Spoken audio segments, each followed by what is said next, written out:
I'm glad you touched on business, Khekhe. Good evening to you once again. Well, we have all heard of the story of Clover packing up from the Northwest Province and saying, we're leaving, we are very unhappy here, and they've gone and settled in KwaZulu-Natal. So, what's it like running a business in Midvaal? Well, to answer that question, I have a business owner, Lawrence Khekhe.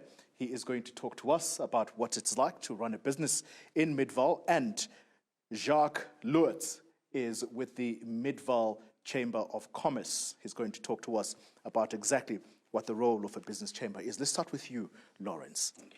What business do you run in Midvaal, and how has it been? What's your experience of running a business within Midvaal? All right. Thank you very much. I'm running quite a lot of businesses. I have a group, but now the business that I'm running around the Midvaal or the headquarters, because I'm having business in 9 provinces. So this one that I'm running here in Midvaal, it's a fast food takeaway. We call it Game on Grill. It's a family-orientated business. Yeah.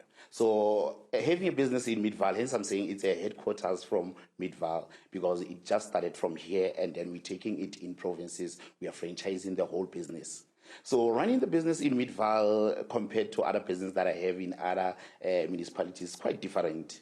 What makes running a business in Midvaal special? The first one I can say, the policies.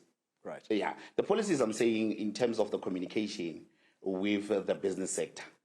Communication, I'm saying in broad way, we're talking about you need to communicate with the business sector, or you need to communicate with your community. If ever there's an electricity problem around your area, you need to communicate. You are running a fast food, you need to have a contingency plan. And then the other thing is sanitation. And then, infrastructure. Yeah. So with Midvaal, you can't just open your quota or any other business anywhere where you want. So there is a strict adherence to bylaws. Yes. Okay. So hence I'm saying that's the most important thing about Midvaal, policies.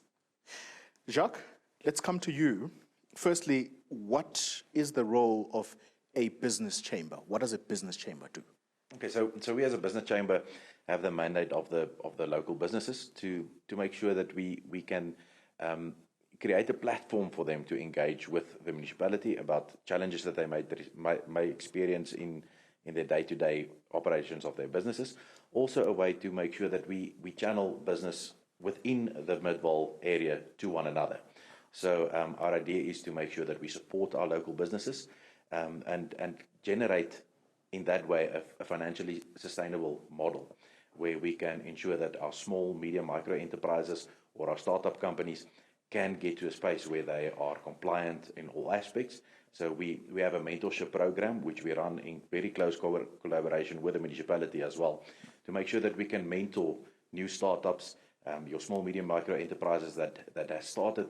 They're busy with business, but they're not getting to that next level because something's holding them back in the form of compliance. Whether that be a legal compliance, with your financial compliance, not having your health and safety files in place, stuff like that. So through the municipality, they have approached us as the chamber and said, can you help us to help these small, medium, micro enterprises and get them to a stage where they are compliant in all aspects, so that we can get them on the supplier database of the municipality, so that we can channel work through to the small, medium, micro enterprises. I see. So yours almost is the interface between business and the municipality. Yes, that is the role. That is what we're doing at the moment, yeah. Let's come to you, Lawrence. You mentioned something that's quite important. In fact, it's something that a city like Johannesburg is struggling with right now. Enforcing bylaws. You have made mention that in Midvaal, you can't just put up a business anywhere, and I'm thinking of street hawkers. Why is that important? I think particularly for a fast food business, cleanliness. Why is that important for you? All right, I think I'll go back to what Jacques said about the compliance. So now, with the compliance, it collaborate, whatever that I'm saying, to say the bylaws need to take over, because now with the food, we're talking about health and safety. Because now the contingency plan, if ever you don't have electricity, you'll end up using certain contingency plan. At the end, it's a safety hazard to both your clients and your business. So somewhere, somehow, we need to do things by the book. Yeah. Yeah, I believe that, to say, you know what, if ever you don't have the proper systems, you are as good as nothing. Yeah. The proper systems are the most important thing in business. You cannot run away from. Hence, Jacques said, you incubate certain businesses that we have around municipality. And then the compliance, that's the first thing. And then the second one, then the bylaw can take over. So how do you take over as a bylaw without teaching somebody how to do it? Right. So with a Midvaal Chamber of Commerce is there for all the community members, SMMEs.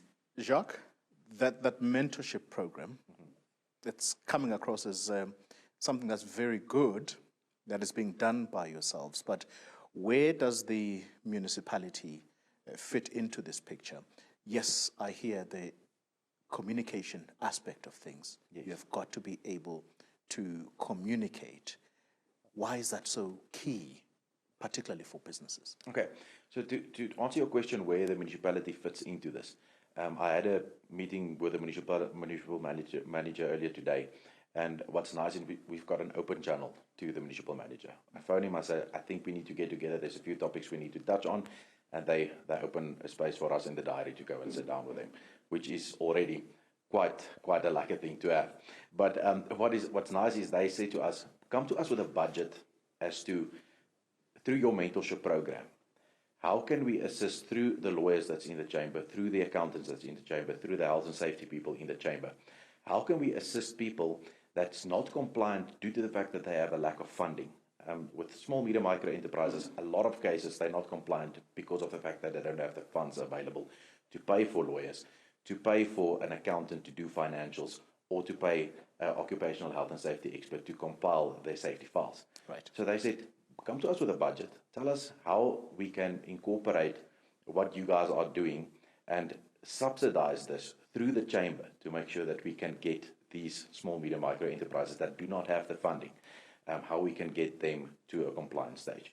So they are even willing to fund this project that we've started in the chamber, which is something that we're quite excited about. We didn't anticipate that at all, and it's just a way to make sure that we have an impact as a chamber as well. So to have that financial backing is something that we can't explain to you guys.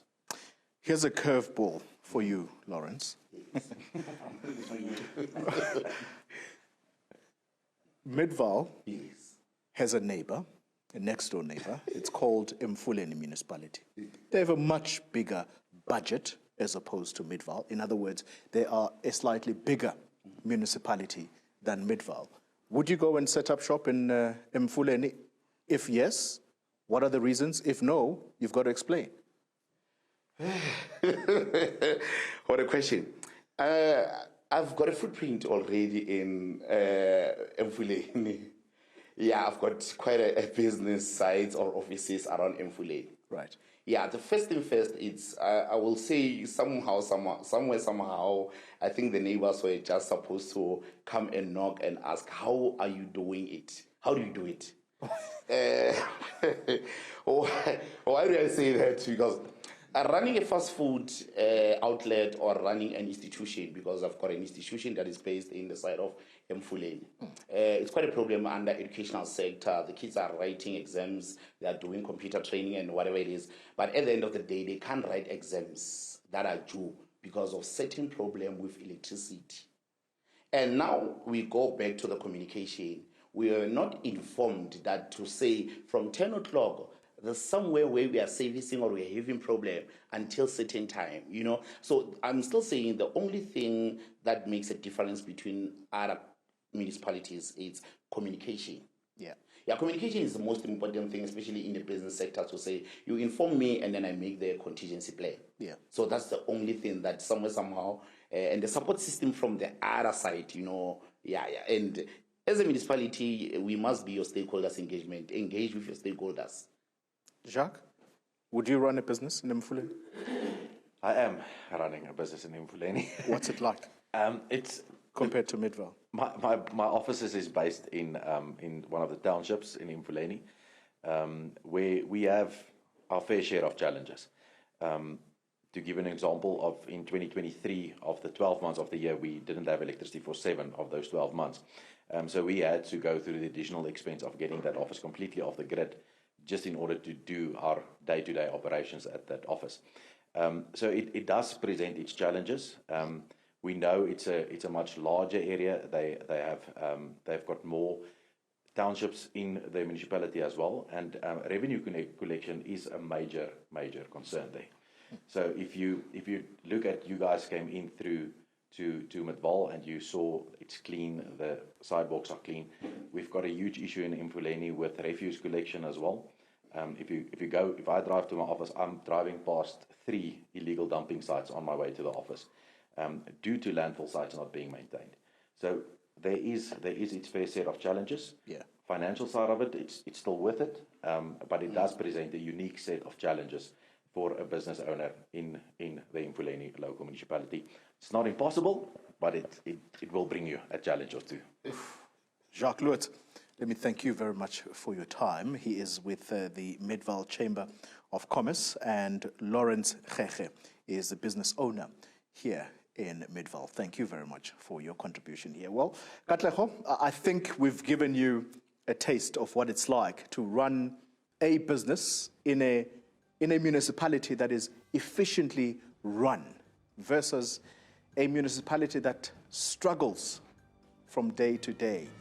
Yeah, you've heard about the comparative study between Midvaal and Mfuleni. It's the next door neighbor. In the next segment, we are going to broaden this discussion and talk to political parties now. What is it that can be done to lift the neighbors in order to have them at the same standard as Midvaal?